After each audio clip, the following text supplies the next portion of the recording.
Hello friends, good morning. Welcome to मेरा प्यारा सा अमेजिंग सा channel Physics Universe. I hope you are all fine at your home and you are enjoying this way of online teaching. So today our topic is NCERT Standard 11 Chapter 5 5.11 Solving Problems in Mechanics. Okay, so here we are solve the problems of mechanics, but how can we solve the problems of mechanics, ये आज इस topic में समझना है। Clear? सो यहाँ पर बहुत सारे फोर्स एक ऑब्जेक्ट पे ड्यू टू सराउंडिंग्स लगेंगे। Clear? We know that forces are of type normal forces is there, weight of own object is also there, frictional force भी लगता है, सेंट्रीपिटल एक्सीलरेशन, सेंट्रीपिटल फोर्स, ये सारे फोर्स एक object पे लगेंगे। अब कोई भी एक फोर्स अगर रह जाएगा, बाकी रह जाएगा, तो हमारा जो कैलकुलेशन है वो पूरा गलत हो जाएगा। क्लियर? तो एक ऐसी सिस्टम होनी चाहिए कि जिससे हम सारे फोर्सेस को एक जगह पे एक डायग्राम में लिख सके, उसका लिस्ट कर बना सके। क्लियर? तो ऐसा एक मेथड है, it is called free body diagram.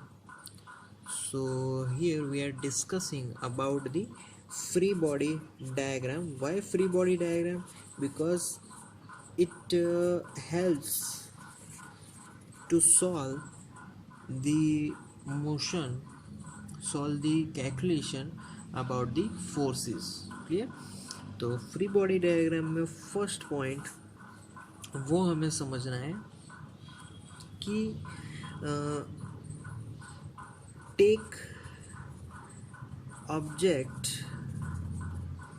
as a whole assembly.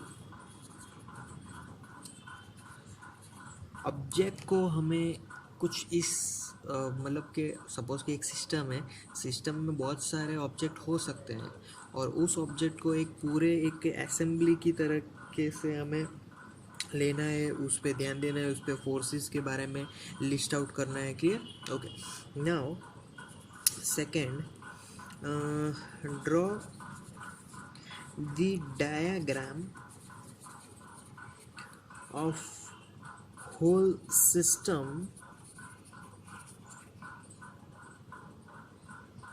पूरे सिस्टम का डायग्राम यहाँ पर ड्रॉ करना है जिससे कि हमें पता चले कि सिस्टम में कितने फोर्स हो सकते हैं। Clear? Okay, now third one is list out all the force exerted on whole system. जितने भी फोर्स उस सिस्टम में लग रहे हैं, छोटे से छोटा फोर्स, फ्रिक्शनल फोर्स हो, सेंट्रीपिटल फोर्स हो, जितना भी छोटा फोर्स हो सके हमें उसको लिस्ट आउट करना है, उस डायग्राम में उसको इन्वॉल्व करना है। Clear? Okay, so the fourth one, according to Newton's third law, forces can be written in pairs. We know that अगर कोई बुक है, सिंपल सा बुक, अगर कोई हॉरिजॉन्टल सरफेस पे एट रेस्ट पे है तो वहाँ पे पेयर ऑफ फोर्सेस लगते हैं। कैसे? तो पहले तो उस बुक का weight which is downward direction and उस बुक का normal force which is upward direction. Clear? तो दोनों फोर्स को पॉइंट आउट करना, लिस्ट आउट करना उतना ही ज़रूरी है। एक भी फोर्स अगर उसमें रह गया तो पूरी कैलकुलेशन बिगड़ सकती है। Clear? Fifth point, if object A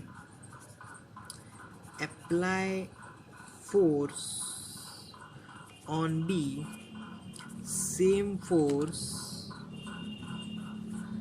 will be applied by B on A. तो अगेन ये तो न्यूटन्स थर्ड लॉ हो गया, this is Newton's third law. तो यहाँ पर न्यूटन्स थर्ड लॉ भी अप्लाई करना पड़ेगा। और दूसरी बात कि अगर चलो कोई स्ट्रिंग का एग्जांपल ले कि अगर कोई ऑब्जेक्ट को हमने एक स्ट्रिंग से लटकाया है, तो we know that the tension is exerted on that string due to that weight of the object. Clear? तो टेंशन लगेगा तो वहाँ पर टेंशन को डायरेक्शन के साथ मेंशन करना है कि भाई what is the direction of tension. तो tension is towards the reference point which the fixed point by which the string is moving। clear?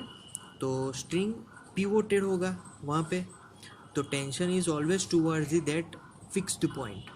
clear? So these are the solving problems in mechanicals via free body diagram। thank you so much guys to listening my video lectures till the end, that means a lot to me। thank you।